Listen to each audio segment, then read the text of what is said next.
Hello, everyone. Welcome to episode 6 of Give Freedom a Chance, the podcast from the Libertarian Party UK, where we try to look at the world, how it evolves, and what risk can come from to our freedom and everything. I'm your host, Luca Bocci, been a journalist since 1990, and I'm delighted to welcome you all back to our 6th episode of our new podcast. And I really well hope so.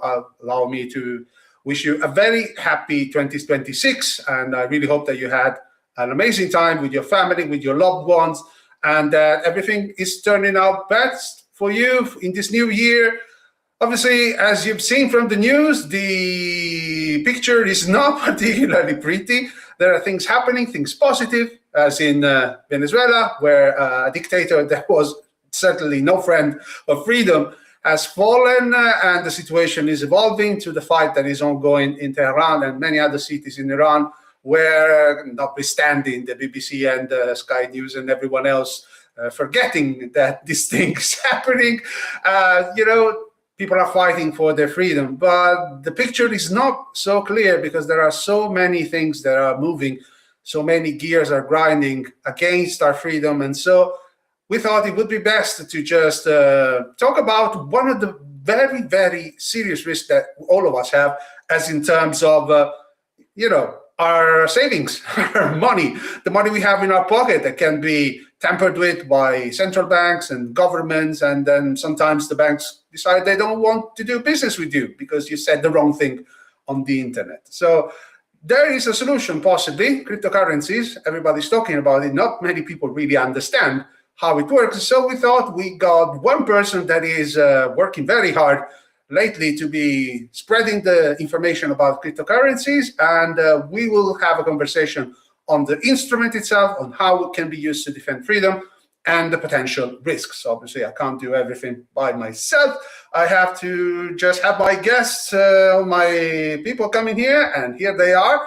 All of them. Obviously, I'll start with the host, the president of Libertarian Party UK, Alex Zychowski. Hi, Alex. Happy New Year. Happy New Year, Luca. Okay, lovely. And then we have the coordinator for London and in the southeast of the Great Britain, that is Marco Bocci. Hello, Marco. Happy New Year. Turn your microphone on, otherwise it will be very tricky. Sorry. Yeah. There you go. Happy New Year, everyone. Okay, lovely. And then our expert for the day, and as you can tell from the picture, he's very young. I think he's possibly the youngest guest we've had on our very new podcast. He's a podcaster himself because he's the host of Bitcoin Policy UK podcast, if I'm not mistaken. Hello, Harley Eching. Bye. Hi. Hi, thank you for having me. Yeah, this is great. Okay, lovely. So, as I said, you're still 18, 19, something? 19, yeah. Okay, 19, because I've read some articles about you as I was doing my homework, and they were saying, oh, he's the new Bitcoin evangelist. He's only 18. And I was thinking, let me check, possibly. Time matches on for everyone, not just for me. So, yeah, again, we just wanted to have a very quick introduction in saying, so you are the host of this podcast. I think it's a few months you've been running it, right? Yes, October, if I'm not mistaken. Yes, that was the first episode we released in October, planning for the second. I'm the co-host as well with a girl called Caitlin Prince, who's also very good, and she's helping me out with that. It's for Bitcoin Policy UK, which is a not-for-profit that's run by Susie Violet Ward and Freddie New, and they basically just do a lot of advocacy for Bitcoin and Bitcoin mining in the government sector and a bit of lobbying, and they've been to Labour Party conferences, and they just do a very good job in spreading the message to the government, basically. Yeah, that's very good, because there is a lot of misinformation on the subject, because we seem to be going through fat. Everybody keeps looking at the price of Bitcoin and saying, oh, it's close to 100,000. No, now it's down. It's lost 20%. Now it's up again. Oh, you see, it's too unreliable. You can't use it as a currency because otherwise, your savings will be wiped. I think that most people don't really get what cryptocurrencies and Bitcoins are really about, because the point is that it's a currency that is not being run by anyone. There is no central bank. that is controlling Bitcoin. There is no authority that can decide if you are allowed to buy something, if you are exceeded your carbon quota and stuff. As long as you have Bitcoin in your wallet, in your digital wallet, you're allowed to buy anything you want. So I think this is kind of the point, and I don't think many people are talking about that. Is that really the point? Because I've also read somewhere they're saying, oh, nowadays in the European Union, it's not going to be possible to own cryptocurrency anonymously because you will have to declare everything. Is it just scaremongering? Have I read this wrong? Because I'm not an expert, I mean, they can do their best to ban it, but the point really is that it's not possible. But just first, what I consider is more important than anything is that cryptocurrency and Bitcoin are very different as what people consider to be crypto. So I'd say yes, Bitcoin, you trust no one. That's the beauty of it, and where it separates itself from fiat. But crypto, everything else is just an extension of fiat, and that all you've really done there is shifted who you trust. And how that works is inherently technical rather than economic. So everyone can say that, yes, money outside of the state is good. But the reason why Bitcoin separates itself from crypto and being trustless and permissionless is basically because it's cheap to run a node, to store all the data that is required for you to verify all the transactions yourself, whereas all other cryptocurrencies have taken a different route of prioritizing as many transactions as possible, but that comes at the cost of it being very expensive for the individual, which is most important, to run their own node and to use it in a trustless manner. So I think the most important thing is just to separate Bitcoin and crypto entirely. Yeah, I think that is really important, because nowadays, aside from the so-called meme coins or whatever, as it was Doge back in the day, or other kind of currencies, and then you had the boom and bust of Ethereum and other kind of currencies, and then nowadays there is a lot of talk about stable coins and about the central bank digital currencies and so on. So everybody's getting on that, so the confusion is massive. But the thing that we are really worried about is in terms of freedom, because nowadays, if you have a Bitcoin, you have it on your wallet, you have it on a USB drive with you, there is absolutely no way for any government or any authority to go there and say, oh no, you're not allowed to use it. It's yours. That's it. Exactly. But as we've seen, nowadays it's very, very common for people to just have debanked. So you're just saying you write the wrong thing. Not only you get the Metropolitan Police or the police at your door, but the bank will send you a letter and saying, we don't want to do any business with you. And that's why that nowadays, if you don't have a current account, nowadays you're like a pariah. You're outside of society. That's why governments are so interested in getting control of it and doing their own version of it, because it's all about control, as you say. They can't allow this currency that is outside their control. Right now, all the states, or most states, can decide if they want to print money. They go on, they just make them out of thin air. They rob people of their savings, because when you print money, that's what you're doing effectively. You're stealing the value of all the money that people have saved. And they don't like it because they can't control it. And the most important things is that you can't, once all the Bitcoins have been mined, nobody can make more. That's it. There's a finite number that can never grow, which is why states don't like it, because it's a technological advancement that brings us back to the gold standard, where in order to print more money, you needed to have more gold, and it came with all those with all the intricacies and difficulties that came with acquiring large quantities of gold and storing them, because obviously you needed to have a secure storage and not have it stolen by someone. So, I think it's actually worse than gold standard, because as most people, I don't know even if they teach it in schools, but the gold standard pretty much disappeared in 1971 when Richard Nixon, president of the United States, decided that the convertibility, so in terms of saying, back in the day, on your banknotes, there used to be written something that said that this is worth a certain amount of gold. If you went to a bank and said, I want that gold, the bank was forced to give you the equivalent amount of gold. And in 1971, it decided that the dollar standard, that was the successor to the gold standard, was no longer, it was suspended and has been suspended ever since. But the point is that the gold standard is different because once you discovered a new gold mine, a gold deposit, as it happened in the late 1800s in South Africa, well, the monetary base, so the quantity of gold was growing.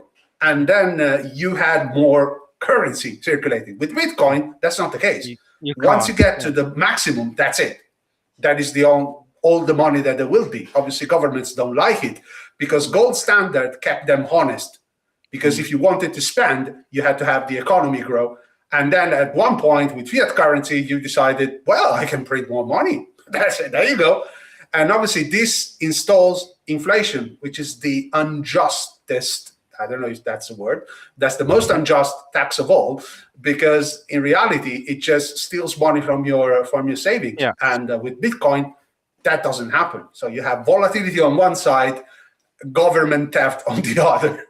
I don't know, Alex. I thought that right now, what can be the position of the Libertarian Party on this? Because I think that with all the risk of the world, having an alternative method of payment, one that is not subject to the Westminster bubble, to the Bank of England, and so on, I think it could be an opportunity. I think that there are countries in the world where actually it's encouraged to just having payments with Bitcoins and everything. So is this something that can be a way to, I don't know, give some power back to the citizens? Because nowadays, we are completely at the mercy of decisions that have been taken somewhere, sometimes in London, sometimes in Brussels, or sometimes God only knows where. Absolutely. I mean, at the party, we wholeheartedly welcome Bitcoin as an alternative to fiat currency. We've already discussed, it is not, not subject to inflation with the limited supply of Bitcoin that exists. And that is increasingly important as we've seen, outrageous runaway public spending since the COVID era. They shuttered the economy and printed cash like nobody has ever done before. And Bitcoin is going to maintain its value. Yes, of course, it goes up and down, but I'm sure Harley will have something to say on this in a moment. But I'm quite confident myself that it will continue to increase in value. But the value is not just monetary, financial.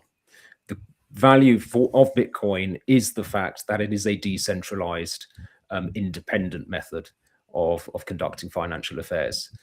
So you alluded to it a moment ago, Luca. CBDC, debanking. A couple of years ago, we saw Nigel Farage debanked for political reasons.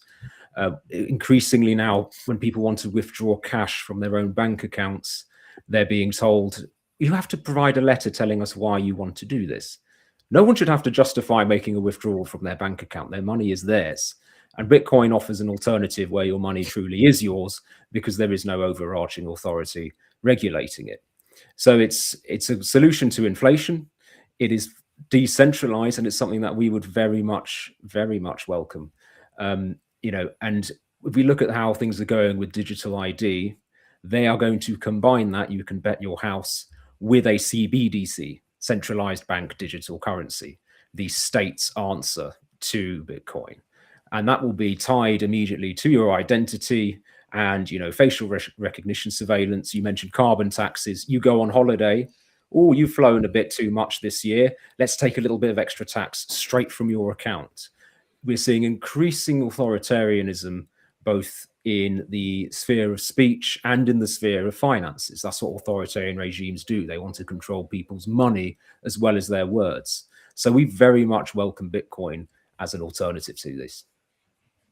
Yeah, also, I've read recently about this new evolution of the paramount authority in terms of, the model for all our governments, which is the government of China, the Communist Party of China. They just decided that if you go there, you are at an intersection and you just run a red light, Yeah, there is some guy with a tool. It was going to go there, press one button, and you are deducted the fine. So they don't care if you were running to get your wife to the hospital or if you had a real emergency and stuff. They say, "Oh, I've seen you. There you go, 50, It's 50 their pounds." dream. It's their dream. It's their dream. There you go. You're simple, very simple. And then again, when you go there and you say, "Oh, you want to post something on the internet? Okay, let me see if this." I've seen it on X as well, even if X nowadays is in the news for, because Keir Starmer decided that no, we have to protect the children. And so let's take away X, the only platform that is allowing, for example, the revolutionaries in Iran to just have the news go out to the world with Starlink. Yes, I think it's just a coincidence, absolutely. And they go there, they say, okay, we will limit your reach if you're not providing us with a verification of your age. So if you are above 18, we can infer it from your email account. Because on my personal account, obviously, I've been having it for many, many years, since 2010. So the X is assuming that I'm 18 years old. And also because I provided a credit card. So I'm not hiding my identity. But on another account that I'm using for work is limiting my reach. So this is very sneaky. But they say we are forced to do so because the European Union and the British government is forcing us to do that. So how long until we will have that on our credit card, where you will go to a shop and buy something, I don't know, a couple pounds of meat, and they will go there and say, no, you are exceeding. That's exactly it, Luca. That is exactly what they're doing. They're laying the ground to all the technical infrastructure needed to create and do what the Stasi was doing in East Germany with the advancement made today. They will be all powerful, all knowing. They will be able really to do what the Stasi couldn't do with an army of public sector workers, spies everywhere. They won't need to do any spies because they will just tap your phones. We know they've been requesting access to Apple. God knows what they can do already. They know where everybody is all the time. It's their dream. And that's exactly what they're doing. But I'm glad to hear that there's a lot of people resisting that. We've seen the Together movement against digital ID. There are lots of people who are fighting all of these changes because we're all very much aware that this is the direction that they're taking, and we don't like it. Okay, so I think, Harley, the position we are having is nowadays, what is the status in terms of the infrastructure and Bitcoin and so on? Because nowadays, as I said, we've seen Bitcoin in the news only when there is a big spike or a big dip in the price. But I think that only because I have a friend of mine who is a Bitcoin evangelist as well, and he was with us many years ago, and is now doing conferences around the world and spreading the knowledge of Bitcoin, and is based in Lugano, Switzerland. It's very, very friendly in terms of Bitcoin and stuff. And so we don't hear nearly as much as that. I'm sure it's just a coincidence, that one as well. So what is the status nowadays? Is it possible to lead a regular life just with Bitcoin? Because nowadays I'm thinking, if I have to pay my utilities bill, I cannot pay it with Bitcoin if I'm not in Argentina or in El Salvador, because over there you actually can. Of course. I wouldn't want to spend my Bitcoins. Yeah, I mean, it's easy to explain why.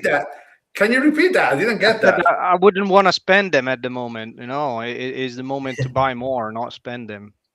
Okay, well, this is weird. I work in the finance, in the customer finance and stuff, and it was always a good time to buy. But yeah, okay, sorry, Harley, just go ahead. That's okay. It's okay. Yeah, it's easy to say that, well, for us, that it's a great savings technology and that it's superior, and we should be get rid of fiat as much as possible. But there is the obvious barrier of it doesn't serve very well as money if you can't spend it.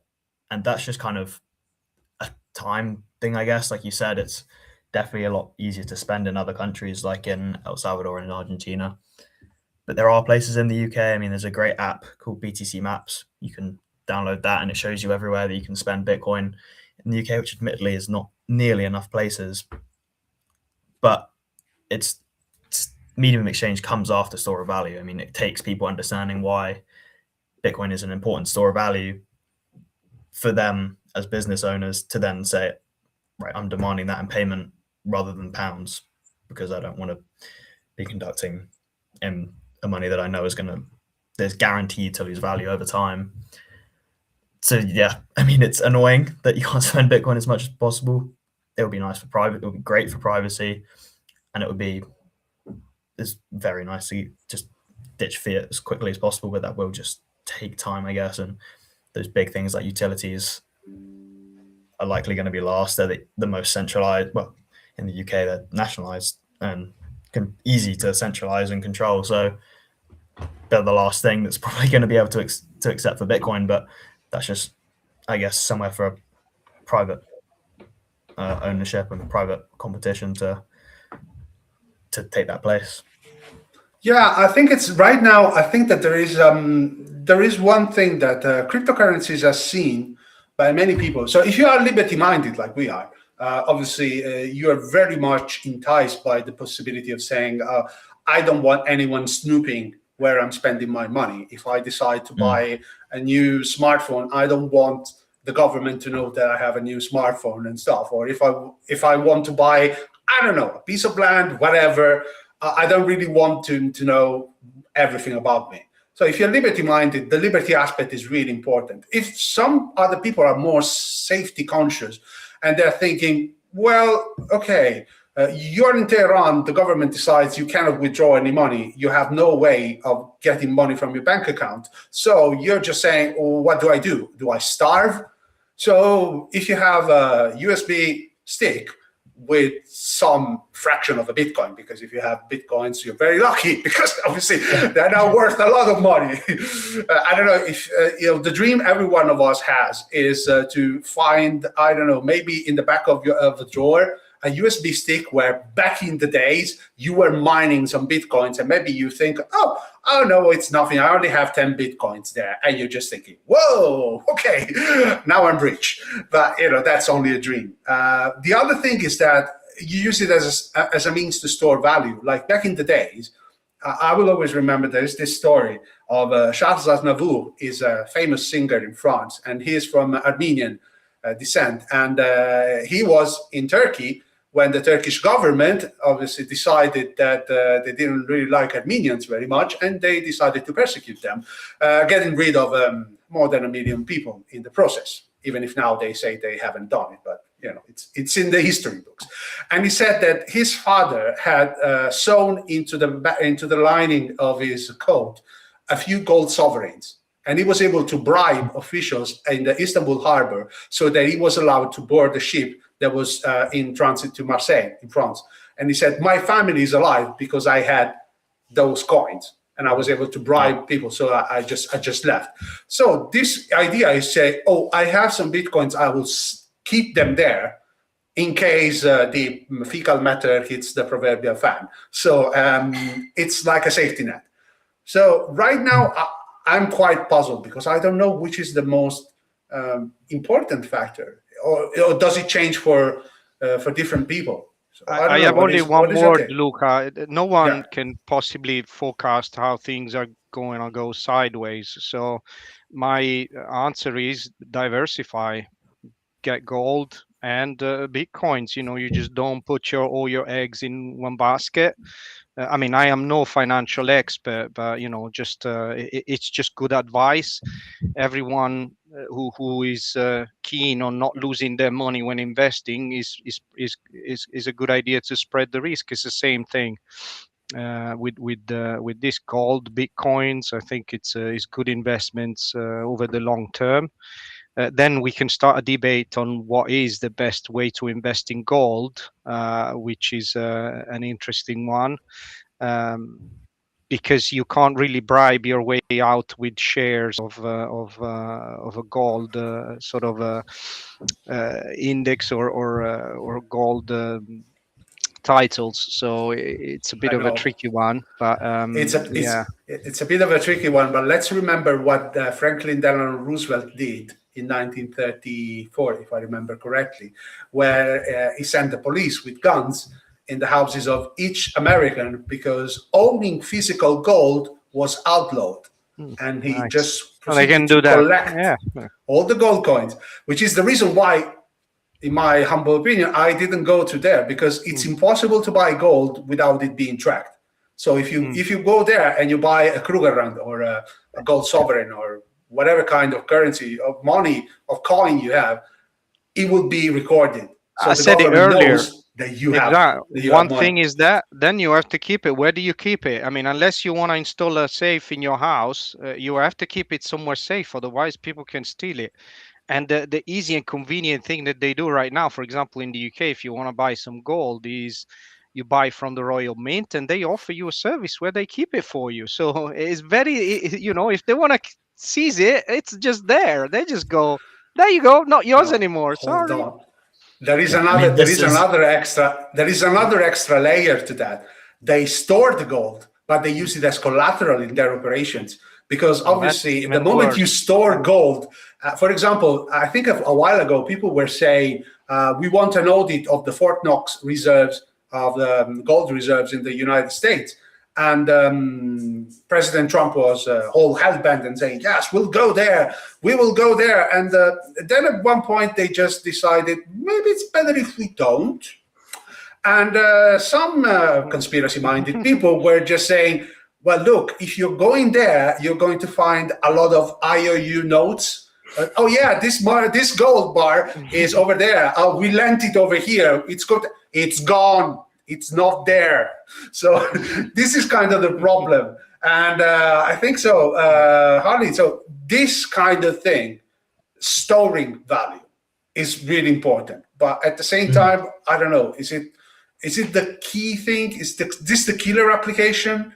Or maybe Bitcoin experts are coming up with other ways to make it more useful? Well, I mean, I think this is just where Bitcoin beats gold, just on such a huge level. To store 2 Satoshis and to store 1,000 Bitcoin, that is exactly the same. Like it's just 24 words or just a long string of text that you can store in. It's a much safer way. If someone came into my house with guns, they could search my entire room, they wouldn't find. I mean, there's how I store my Bitcoins in here, but they wouldn't be able to tell what it is unless they threaten me, like they put a gun to my head and they said, we know you have some, give it over. And that's just such a huge, that way of storing value is so much better than how you have to store gold. I mean, it's just the fact that it's digital in nature makes it so much better, that it's not physically in my room, because it's not physical like at all. So there's no physical matter to be confiscated from me. Yeah, it's just, and then just transacting as well, so much more efficient than gold. I can have I don't know if we want to go into Lightning and eCash, but I can use a Lightning wallet to transact Bitcoin for a lot cheaper than I can ship gold across the country. I think that right now the sneakiest thing that I've seen happen in the world of cryptocurrencies and Bitcoins and everything is just the fact that some of the so-called stable coins, Tether and so on, so that is kind of like, it's an equivalent to the US dollar, but it's digitally run and everything. So they're using Bitcoin as a collateral for that. So there are some institutions that are buying Bitcoins, obviously if they find someone that is willing to sell Bitcoins to them, in order to use it as an asset to back some kind of digital dollar or whatever. So this is possibly what is making the market so tricky. So all these ups and downs, all this stuff, and maybe it's also manufactured, because we've seen, for example, that the price of silver is being kept artificially low because there are a lot of big institutions that have made they have derivatives on the price of silver, and they have not been able to cover them. So I know it's very technical subject. losing bets, basically. Yeah, they're losing bets. They don't So want to if you- lose money. So if you remember what happened back many years ago in Singapore, where there was a single trader of a UK bank that bet something like several billion pounds, lost them, and the bank was almost bankrupt because of one single trader, one single operation. Something similar is happening. Bitcoin is subject to this, which explains some of the volatility that we have at the moment, but I think that the picture is much more complex. So in terms of, Alex, in terms of saying nowadays, we've seen that there is this government overreach that is saying, yeah, we'll just, forbid you from using a platform because apparently you can do deep fakes. And someone raises the finger and say, hold on a second, OpenAI and Gemini from Google are exactly the same, but the government is not against them. They're only against Grok because X is obviously, doesn't have the censorship, or when they require, if it's not by law, Elon Musk will tell them to go packing. So honestly, I don't know really. It's this, maybe just betting heavily on cryptocurrencies and stuff is also a way to, blunt the most scary of weapons that the government has, which is practically to kick you out of society, because if you have no bank account or anything, yeah. Yes, it's, as I mentioned earlier, financial control is, one of the best forms of control. It's total control. They really got you by the balls when they can tell you what you can and can't spend your money on. So cryptocurrency, Bitcoin in particular, offers that alternative. So Luca, you mentioned, we're seeing these recent calls to ban X. This is absolutely thinly veiled and disingenuous. It's an excuse for censorship. Because as you mentioned, you can use Gemini, you can use ChatGPT to produce anything you want. So there was quite something funny I saw on X last night. Someone asked to have Keir Starmer put into a bikini, and they were able to get all three platforms, not Gemini and ChatGPT. So you've got three Starmers, and they've nicely, he's got a slightly different bikini in each one. So that's always something to put on the fridge if you want. But I'm certainly no expert on crypto. Yeah. And by the way, I've seen a hilarious video that was obviously AI generated, where you had Ali Khamenei, the supreme leader of Iran, that was speaking in front of a camera, and you have the lion and the sun coming in and eating him. So obviously, you see, this is the kind of AI generated stuff that I'm totally for. Just can't continue. Sorry. No, absolutely. It's good for a laugh, but AI is also incredibly important. In scientific research, it's making people more efficient, so on and so forth. So the fact that they're even considering banning X, regardless of the justification, tells us that people need to make arrangements to remove themselves where possible from the apparatus of the surveillance state. So VPNs, crypto, Bitcoin, these are all tools that people should be using. But I would argue that in a free country, you shouldn't have to. We can talk about inflation and fiat currency, and that is obviously a terrible taxation on people stealing their wealth, stealing their savings. But what is even more insidious is the potential for controlling how people spend their money. So is Bitcoin the new gold? I'm no expert on this, but it's certainly a better alternative to fiat currency. Have shares, have gold, have Bitcoin, as Marco said. Diversify, have everything. If I can go briefly back to the calls to ban X, we've seen calls to ban X. Okay, and that's in combination with the Online Safety Act, facial recognition surveillance, digital ID. All of these things are the action of an authoritarian regime. And what Keir Starmer has done is declared war on the principles of liberal democracy. And if we can use Bitcoin to retrieve some of those principles, retrieve some of those freedoms, then absolutely we should be doing that. So, you know, the party would certainly not regulate it at all. And we look at some of the success that Bukele has had in El Salvador. Now, you know, he's a slightly controversial figure. He's very much an authoritarian when it comes to prisons and police. But that's a discussion for another day. Economically, they're doing very, very well indeed, and they have embraced Bitcoin. So it's something that we should do over here as well. I think at the moment the thing that I really like a lot was the simplicity of the law that was passed by the Argentinian government, an hero of ours, a fellow libertarian, Javier Milei, and where he goes there and says, well, if you want to pay something, I don't care. You want to pay with Bitcoin, you want to pay with Ethereum, you want to pay with whatever, Dogecoin, whatever, you want to pay with gold, you want to pay with bartering, I don't care.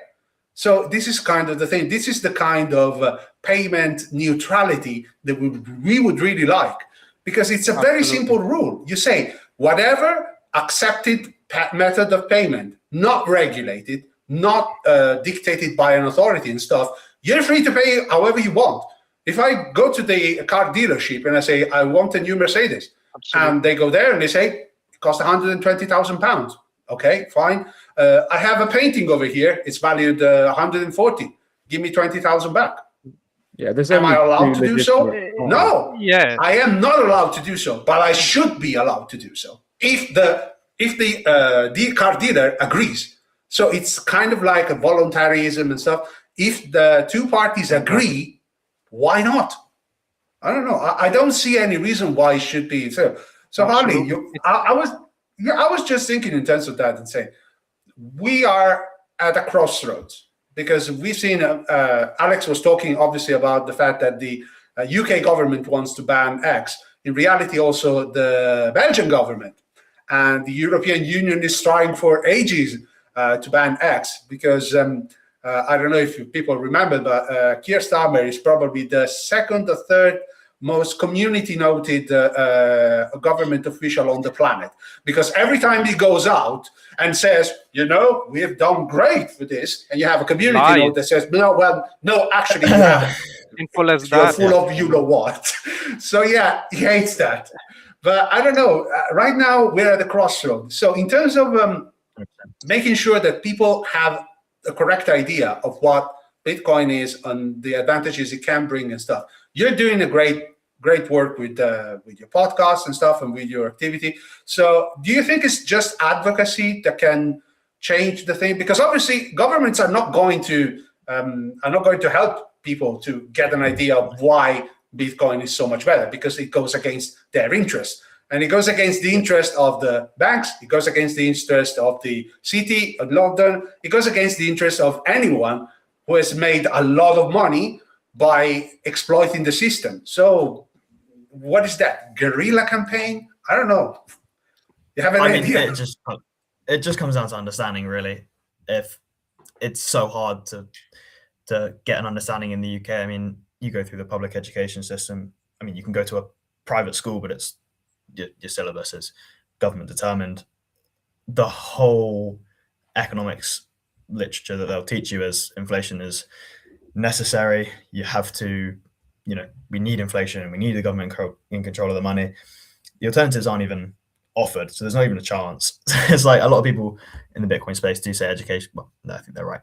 Education, like fix the education before you can fix the money, before you can fix the world. Like the education step is necessary. It's just the understanding is needed. I mean, on the point that you bring up on X, Bitcoin is economic freedom, not freedom of speech. Doesn't really help when it comes to freedom of speech per se with anything to do with X. There's other solutions. I mean, there's Nostr. I don't know if you guys have heard of that, but a cryptographic, trustless solution to social media that no one owns. I mean, we're just relying on Elon Musk when it comes to X and how much freedom of speech we have. That's not good at all. So I prefer not to use X at all and use those other parallel systems. Sorry, Harley, what was the name of that company you mentioned? It's not a company. That's sorry, the point. It's Nostr. NOSTR, notes and other stuff transmitted by relays. Oh, yeah. No. It's the social media what Bitcoin is. It is to social media what Bitcoin is to money, essentially. But yeah, Bitcoin's economic freedom. It doesn't achieve freedom of speech, but it obviously is a huge economic freedom trumps all other freedoms, in my opinion. But they're all essential and very important. No, absolutely. Sorry, Luca. I just wanted to add something on the part of education. I think what you said, it's 100% right. I think it goes beyond what you said. There's nothing in the educational system. I mean, I've gone through the Italian one as my brother, and partially through the UK one, as I've done a master's degree here. But there's nothing about financial education at all. They don't teach anyone how to manage properly money, what it means risk, what it means, how do you manage risk, how do you grow safely your money, what are the safest ways to invest, what are the more risky and potentially more lucrative, but you need to know full well what you're doing in order to not lose money, and know if you go into investing full well that you might and you will lose the money that you invest, as most people do investing in stocks. So all of these things, I think that the reasons why economic illiterates such as the Zach Polanski and the left are managing to gain so much support is because people are ignorant in terms of finance and economics in general, and it's according to the plan, the plan that they have. Traditionally speaking, the educational system is predominantly in the hands of left-leaning people, left-leaning, and Alex will be able to tell us a bit about this if it's true or not, as he's a teacher, obviously. But they are basically changing the system so that it's creating good citizens, and by good citizens meaning people who are easy to control, rather than individuals more likely to keep the government under account and say, well, no, you are being awful, you don't know how to manage the economy, and I will not vote you next time, or hell, would never have voted for them in the first place.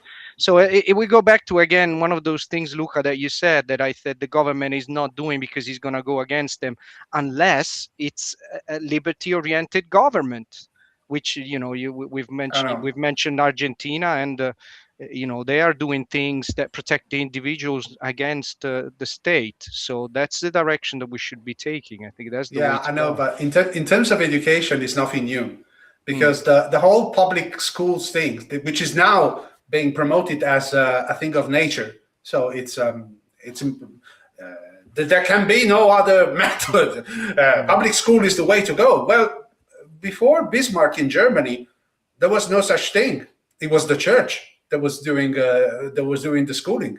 So the state-run schools were implemented in Germany because they said, well, we have just made Germany from a bunch of small states, and we need a way to make sure that we have good, honest bureaucrats, and we have good, honest workers to go in the factories. So you are allowed the level of knowledge which makes you an useful cog in a specific system.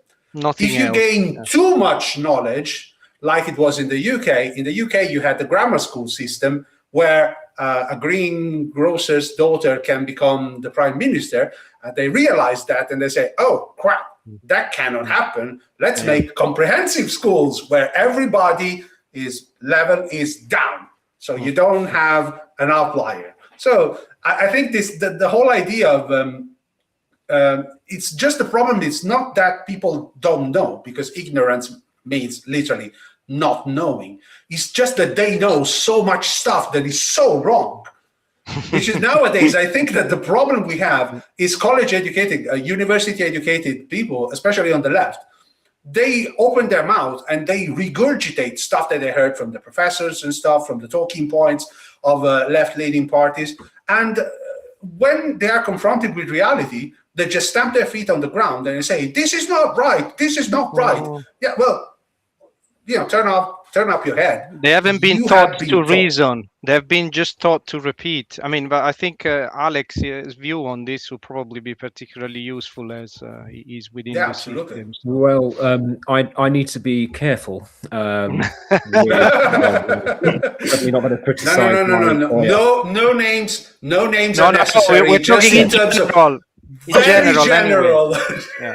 very general things. No one wants you to do your job. God forbid. In general terms, you know, it is certainly an interesting position being a libertarian and a public sector employee. And I've seen firsthand a great number of very good things taking place in the state education sector. Just like, you know, there's a number of great things happening in the NHS, people working very hard and achieving the best outcomes. So if I may, I'll focus on, you know, higher education, which I'm not involved in. You certainly see there that there's a significant left-leaning bias amongst professors, and you know, there is statistically, you know, throughout education, it's an objective fact that, you know, there are left-leaning teachers, professors across the board. But if we come back to the issue with socialists, I think their issue is that they have very big hearts and not particularly large brains. They genuinely want what is best for themselves, their families, and to a great extent other people. They just struggle to grasp reality.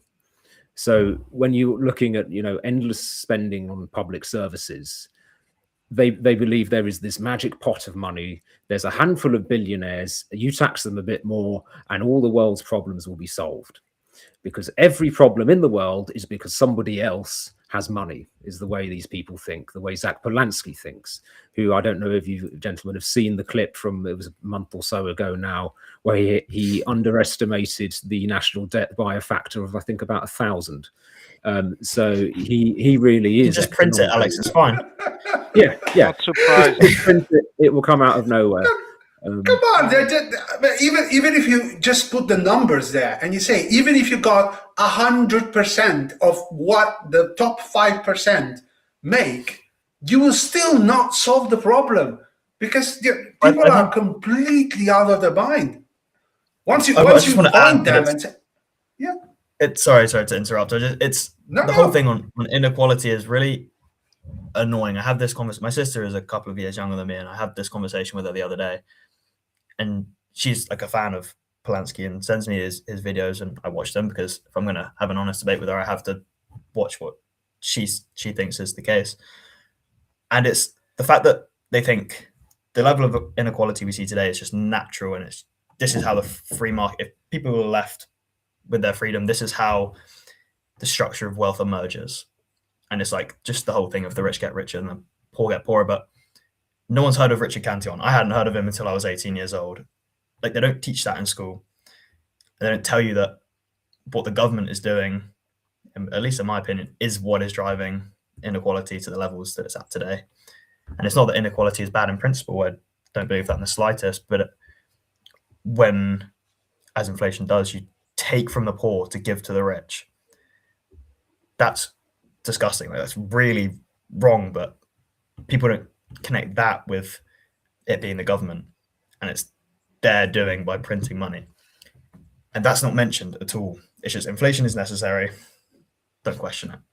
I don't have a problem with people teaching Keynesian economics in schools. I have a problem with them teaching only Keynesian economics in school. Like, I hadn't heard of Hayek, Richard Cantillon, any like Mises, Rothbard. I haven't heard of any of them until I was 18 years old, 19 years old, which is scary. You were very lucky. You were very lucky. Very lucky. Let me tell you. I've been to university and I've done exams in macroeconomics and stuff like that. And we only had books that are Keynesian. And if you try to go there and say, hold on a second, there is this other branch that is the Austrian economic, and it's based on a completely different subject. I tried during an exam, And the professor was looking at me and saying, this is not part of the curriculum. And I say, yeah, but I just want to have a conversation. You're not here to have a conversation. You're here to tell me what I want you to tell, and that's it. And I said, okay, fine, do whatever I want. It's one of the lowest grade that I had in my university career. I got something like, it went to me and said, no, either you accept this or you will not pass the exam and you will not get graduated. And there were witnesses there, and I said, fine, whatever. I'll just get better grades on another course. But this is what it used to happen in the 90s in Italian universities, and it was the same all over the world. So yeah, you were lucky to the same here today. Still here the same today. I'm studying philosophy and economics, and just it's really shocking studying them both parallel to each other, because philosophy is treated as a debate. Like there's no correct answer when I'm answering a philosophy subject. I write an essay, and I make my opinion, and I'm judged on how well I argue my opinion. But when I do my economics exams, when I'm revising for economics, there is a correct answer. And it's their correct answer, and it is that inflation is good, inflation is necessary, tax is necessary. If you give people that freedom, we are all going to die very fast. Yeah. It's the same question: who is going to build the roads? The question that us libertarians get asked all the time: who is going to build the roads, the hospitals, and stuff? And people don't realize that before 1914, there was no income tax, especially in America and stuff. There was no income tax. And the roads were being built, and the bridges were being built, and the railways were being built, and it was all done the same. People were not starving; they would not die. You had, people were helping each other. They were making stuff. National health wasn't a thing until 1945, 1946, and people were still being cured. So again, and the point of inflation is so stupid, because you just need to look at one book of history of economics to realize that in the 1800s, inflation was almost zero. In some areas was actually deflation, because the goods were produced in such large quantities at such a low price that you had the deflationary pressure, and it was fine. It was more than fine. Governments were not able to make wars whenever they wanted, though, and they were not able to hire their friends and give them lots of money to just do nothing and push a paper from here to there. So that is the only problem. But yeah, in reality, Alex, attack on language as well. There's an attack on language as well. I mean, inflation isn't defined. It's defined as anything an increase in the general price level. General price level doesn't exist. It's defined as whatever they try and make up that fits their mathematical models. What's the other one? Monopoly used to be defined as industry that was given special rights by the government. Now it's one firm having over whatever percentage they decide to allocate that is necessary to define a monopoly. They just choose their definitions based on what the outcome of whatever they're writing they want it to be. Like they have the policy they want to do, and then they'll justify it by changing the definitions. And like I sit in my principles of economics things, and they're defining inflation as, it could be this, could be that. Not once. Defined as, and obviously monopoly doesn't apply. The whole definition of monopoly doesn't apply to the companies that where their friends actually are in charge, or that they are able to control. Because if you go there and you say Google and Facebook have a monopoly on online advertising, and they will go there and say, no, that's not a thing. No, it's fine. It's just the market. So the market is fine when they can control it. When they cannot control it, this is a monopoly. It has to be destroyed. It has to be taken down. So then again, you have to replace it with our monopoly. No, of course, friends of ours. Yeah. It happens all the time. So they go from being completely against a certain thing when the person in power is not their friend, to being completely for that certain thing once the right person has the money, has the property and stuff. I think that's just normal. At a certain point, Alex, I'm just thinking to myself, is that we seem to be, as libertarians, we are engaging in honest conversations. We are presenting facts. When I go there and I say that inflation is not the natural state of things, because for centuries we had no inflation whatsoever and the world was running fine. And when I go there and look at econometrics and say that the greatest period of wealth creation in human history has been since the Industrial Revolution, And this has been done because of voluntary engagement and because the governments were not trying to control everything.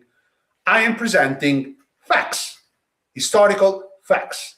But the problem is that when you talk with Zach Polanski and this kind of people, they go out and say, yeah, but feelings. And I don't know how. Is it still worth doing? Is there something we should be doing in a different way? Because apparently we're not making inroads because they keep spewing their stuff about feelings and saying this is capitalism. And when you go there and point them, no, this is not capitalism. This is corporatism, because real free market capitalism hasn't been in place at least since 1910. What is that? It's just, I don't know. Sometimes I'm at a loss. I would just push back on your point there that, we're not making inroads. I mean, the LP UK, our membership is up.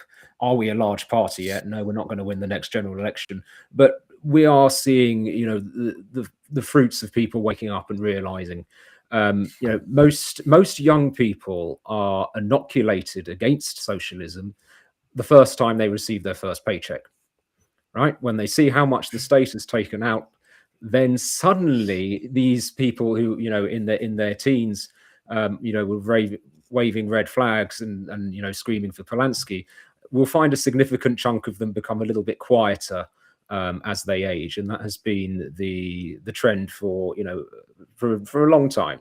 The socialists are changing in the fact that the Greens are going to have a much bigger chunk of that share than Labour. Whether that's a good thing or not, I'm not sure. Time will tell.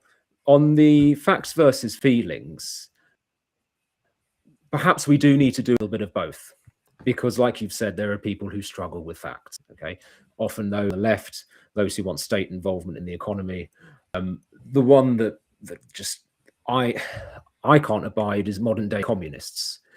Sitting in Starbucks with their Apple iPad, moaning about capitalism. And you don't need a degree in history or to be an economic expert to understand, simple correlations and cause and effect. You can pull up the data on Google. Let's look at countries' GDP over time, and let's look at government involvement in the economy. And lo and behold, when you compare the two things, it's consistently the countries that are less regulated and more free market where GDP per capita, which is the raw measure of wealth, is highest. So that's the fact side of the argument, right? It is an objective truth that deregulation encourages economic growth and, by extension, general human well-being. But we do need to play a little more to the feelings, because, as we've said, some people put their blinkers on and believe in magic money trees and the like.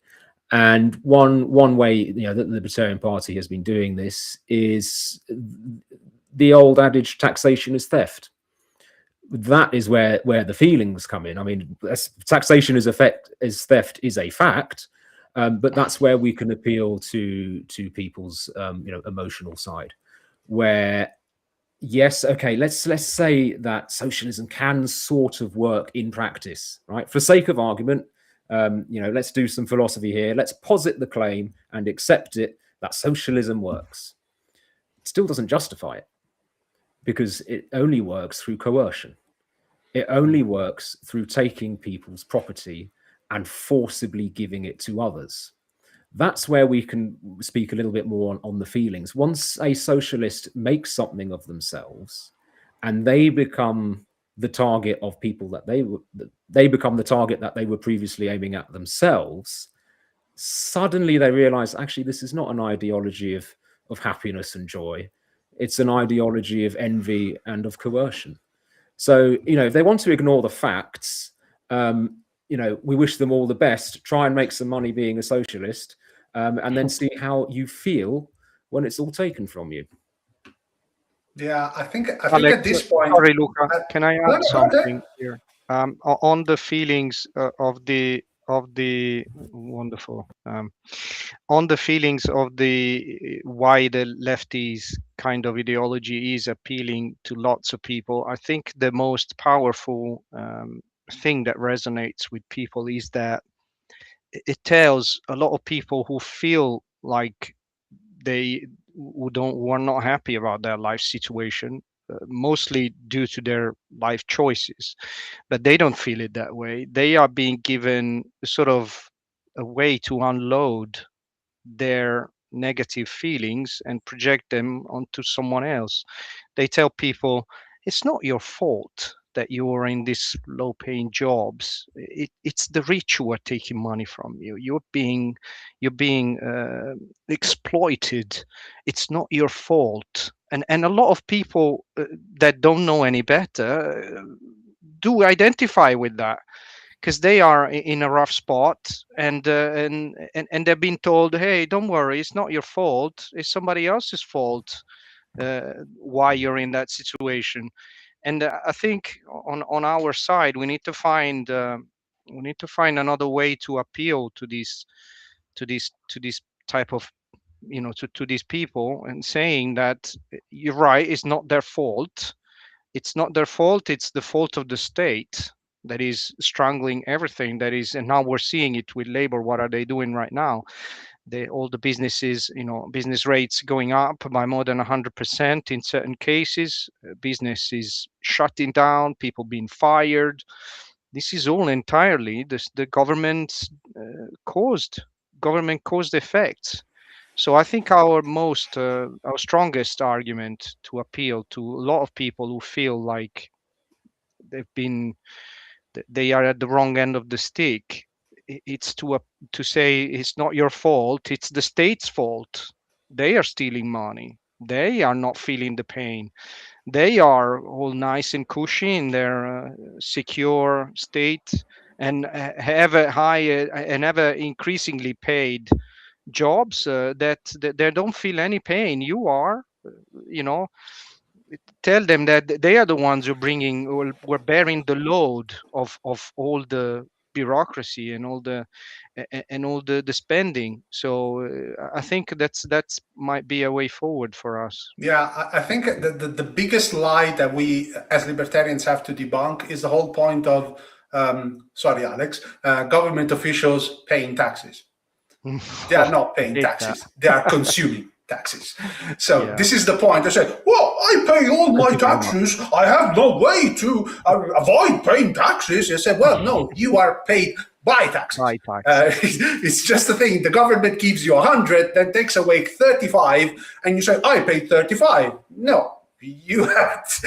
This is all an accounting lie, and people don't get that. And also the point that I think people, sorry, Nico, if I may, is as a public sector worker, I still pay tax. I've never understood that. Just pay my base salary a little bit less. Why am I taking money out of the public pot and then every month putting some of it back in? Why can't I just take less out, on payday? It's just this extra bureaucracy. Doesn't make any sense. Yeah. Because it would be blatant.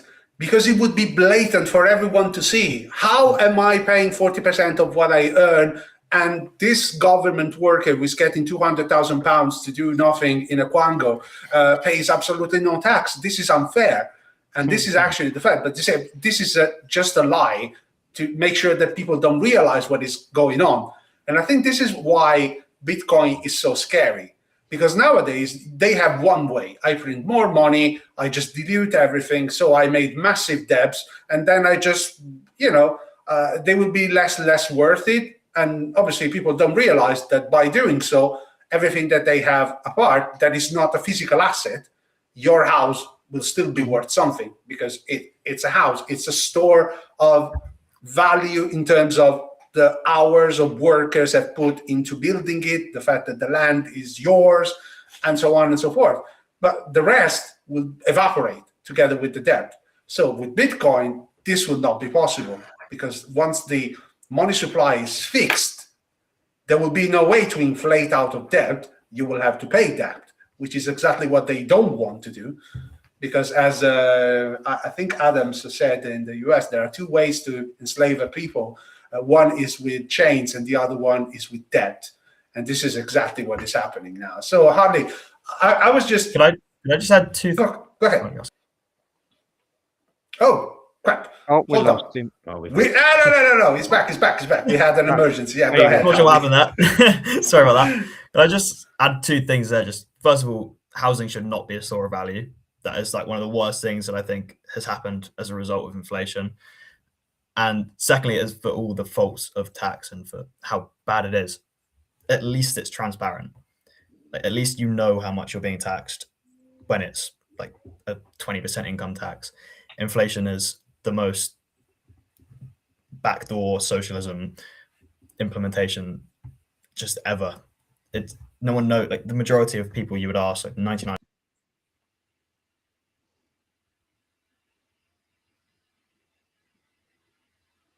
To the government the same way taxes, and when it's an income tax or something like that, you know you're paying it and you know how much your government's taking from you.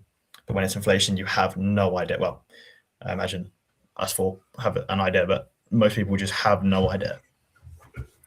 Now, in terms of store of value, I wasn't speaking properly. I'm saying that a house has an intrinsic value, because in order to produce it, it's not like pushing a key on a keyboard and you create money out of thin air. In order to build a house, you need the materials, you need work of people. So obviously it has some intrinsic value. It's not like it can come out of thin air, as we've seen in the UK, where there is no way to build enough houses because there are so many people coming in and wanting a house. So, but in reality, it's true. Just inflation is so tricky because people look at the value of their house and say, oh, this is great. I bought a house 20 years ago for 50,000 and now it's worth $500,000. I'm rich. No, just think again. Why was it £50,000 10 years ago, 20 years ago? And why is it 500,000 now? It's the money in your pocket that has lost value. It's not the house. Because this is why I think this is a pet peeve of mine. History of economics is fundamental, because if you look back in time and you see how much people were paid back in the day, if you just equate it to a single store of value, which is, for example, gold, you see that salaries are remarkably similar. And especially if you want to build a piece of land, arable land, back in the times of the Roman Empire, it was worth pretty much what it is now. So it just means that there is an objective value for things. It's just that nowadays we're so caught up in this fiat currency insanity that it seems like prices are going up and down. No, it's not. It's Bitcoin is going up and down. No, it's fiat money that is losing value, disappearing. Yeah, no, absolutely. Can I say a couple of things on inflation? I think there's only one case where inflation can be good for individuals, is when they're in debt, when they have a mortgage. Of course, inflation is helping you out there. And the second thing that I wanted to talk about, I have a bit of a moment here. I forgot the second point I wanted to make about inflation. Happens to everyone. Don't worry. Go ahead. Oh yes, so, sorry. Alex, Sorry, I got it now. Yeah, that's why, because it's such an evil, sneaky way of stealing people's. As I said initially, of basically reducing people's money, stealing their money, has been outlawed in Argentina and in a few other states. And I think we should definitely, I mean, it's outlawed to print more money, obviously, which is what is the main driver of generating inflation. So in Argentina, Milei, one of the things he's done is basically said that, if you're printing money, it's the right, nice one-way ticket to jail, which is a good thing. So that's all I wanted to say. Yeah, I think that the main thing that we can get from this discussion that we're having, and obviously I thank every one of you for participating in that, is just that cryptocurrencies, like the gold standard back in the day, is the best way to keep governments honest.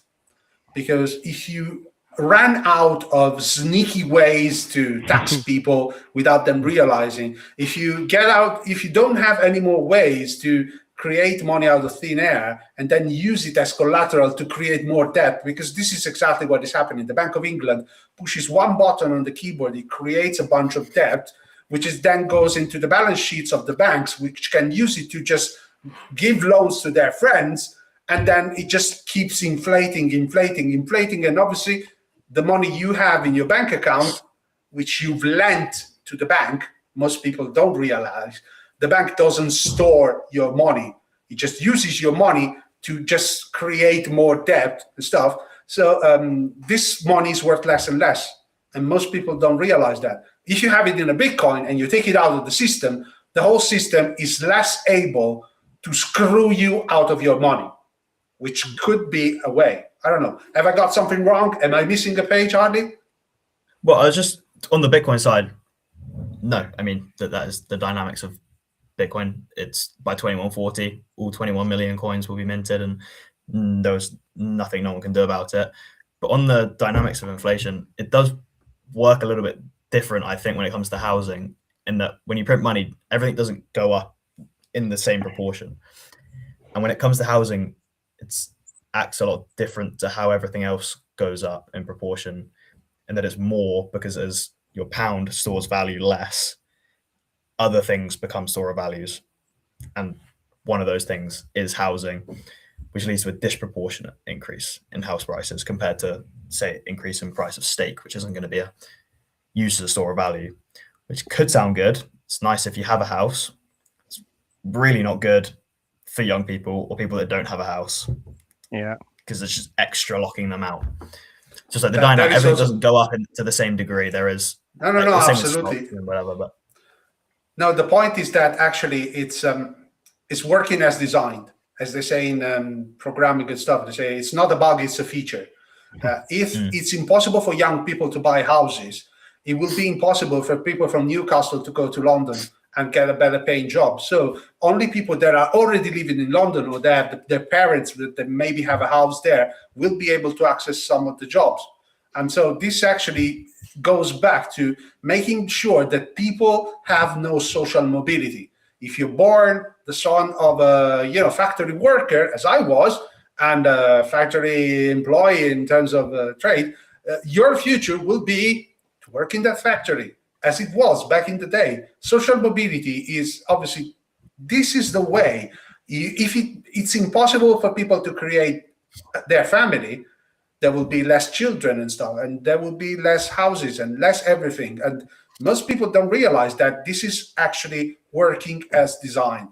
I don't know. Again, Alex, so what can we just get as a step forward? How can we libertarians make sure to be able to just get into the conversation and dispel some of the myths that we're having? Because nowadays we see so many people on Question Time, on the talk shows and stuff, so many people that are blatantly lying about fundamental stuff, and people around us, maybe you're at the water cooler and stuff, you go get a cup of tea, and most people come there and you say, where did you hear that? This is wrong.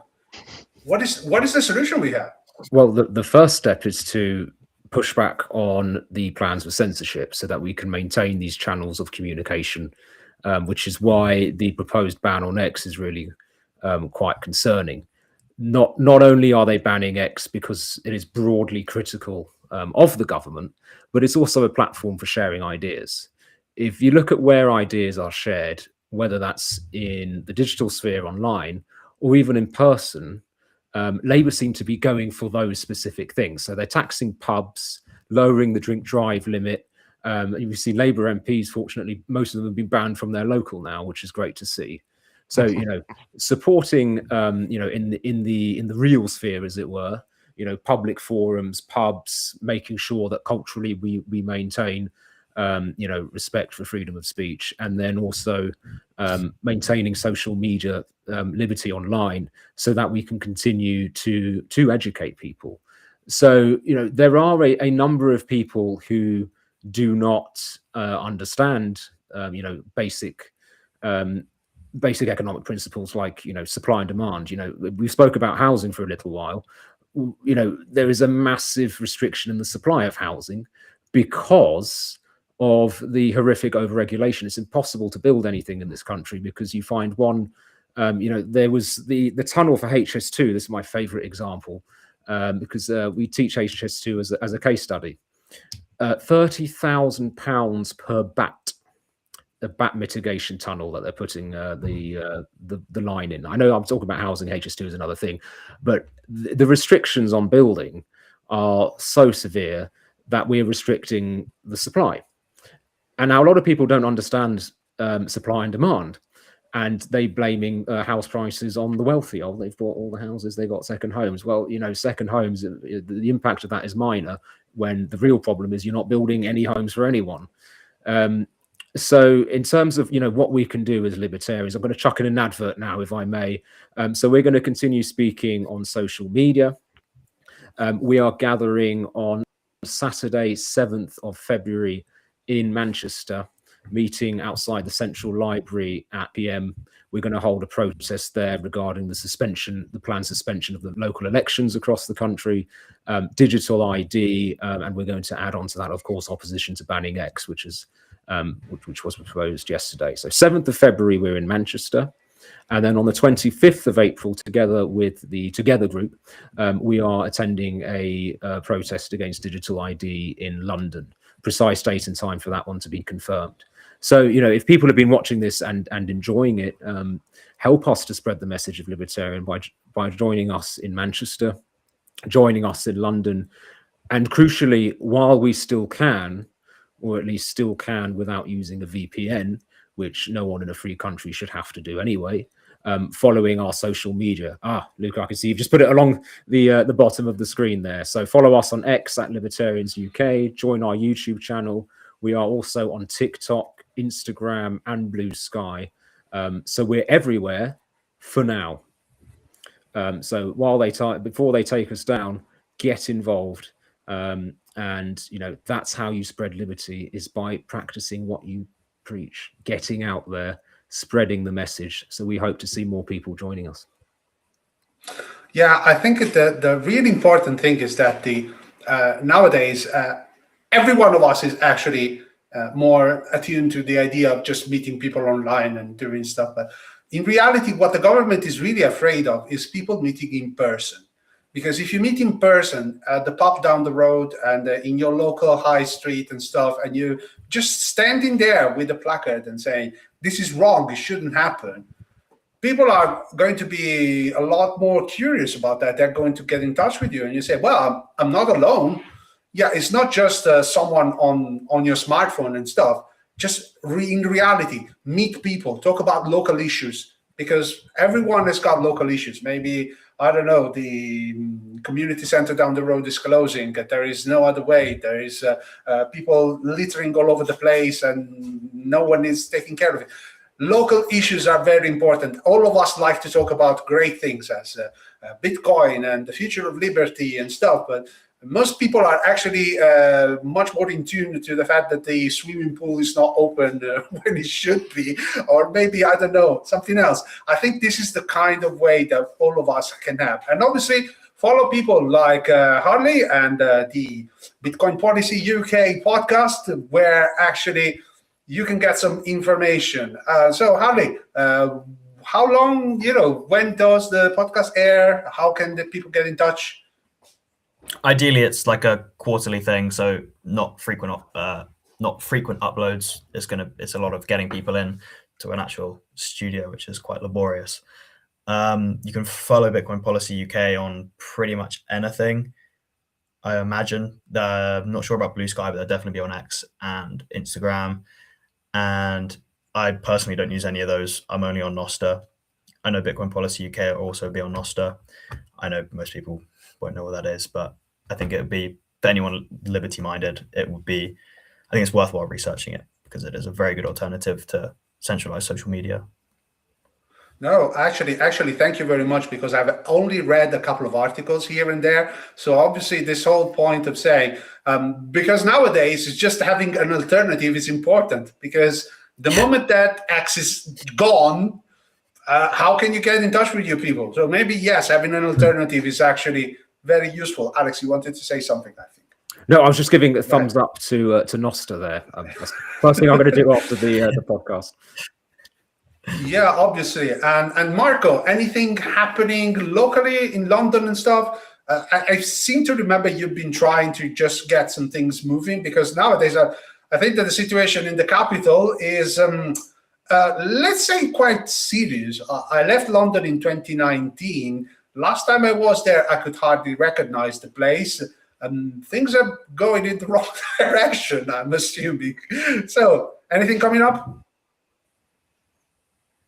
Yeah, so I think in terms of what the Libertarian Party is doing at the moment, we are going through a big sort of overhaul of our mailing list, and we are consolidating, ensuring everyone is fully on board with our membership, fully up to date. Once that operation is complete, we will move on to push for the creation of local groups, which is what we had in mind before we started this deep review, which will obviously helps the party to go forward, as we are financed largely by and mostly by the subscriptions. So this is a key activity.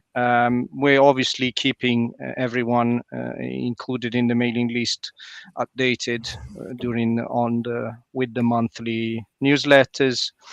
But that's the direction. That's what's going to happen going forward. It all depends on the people getting together. What I'm going to suggest to everyone, lots of libertarians seems to think that we're all kind of lone wolves. We are alone.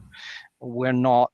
So there is very likely that there is someone near, and I will urge everyone, even if you don't feel like doing anything political at the moment, meet up for a beer. Just talk with someone who sees things the way you see them, and perhaps that will give you the energy, aside from meeting someone new, which could also be helpful, will give you perhaps the energy and the will to start doing something, start making something, start happening something locally, so that's what I think is going to happen in the future. That's the direction we're taking.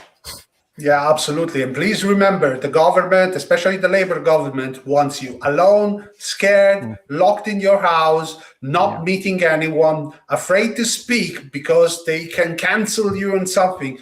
If you meet people, you're not alone, you will have the courage to speak up. And this is the thing that they fear the most. That's why they want to take down X. That's why they want to make sure that the wrong information doesn't circulate. It would be a shame if the wrong circulation happens to circulate, I don't know, in a pub where they cannot spy you because they don't have the Stasi anymore. They have something similar, but not like that. So this is the last thing that I want to say. I hope you really liked. So I will thanks Alex for your insight. Thank you. So thanks, Marco, for your updates and your insight on the subject. Bye. Pleasure being here. And obviously, thanks, Harley, for all the information on Bitcoin. And hopefully, people will have found this interesting. Follow Bitcoin Policy UK, because even if the podcast doesn't air, because I can understand, being in the media production business, how difficult it is to get all the people in the same space with the lighting and everything. So yeah, but just follow them, because with all the disinformation going around, someone there is talking sense about Bitcoin. It's really precious. Thanks for being here. Thank you very much. Thanks for having me. Okay, and obviously the biggest thanks goes to everyone that is following us in this first episode of 2026. Hopefully we will be able to make this regular event to put on your calendar. Our date and time, we're thinking that probably Saturday 2 p.m. is a good time for many people. If you have something different, just drop us a comment, either on X, on the Facebook page, on TikTok, or whatever. Here on YouTube, we will do our best to answer you. And there is going to be a lot of exciting episodes coming your way. If you haven't done it, please thumbs up to help us with the algorithm and actually join the party, because there is plenty of stuff coming later down the road. I just need to thank you, and I will just absolutely wish you a very pleasant weekend, and goodbye.